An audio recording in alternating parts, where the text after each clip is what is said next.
Hey mga lods, I'm back. Today is another day, another cup of coffee. So, andito ako ngayon sa Water Bean Coffee Shop. You want that hot or iced? Hot. And regular large. Okay, anything else for you?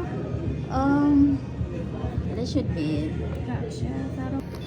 So, while waiting, lingon-lingon muna tayo sa paligid, of course, first time.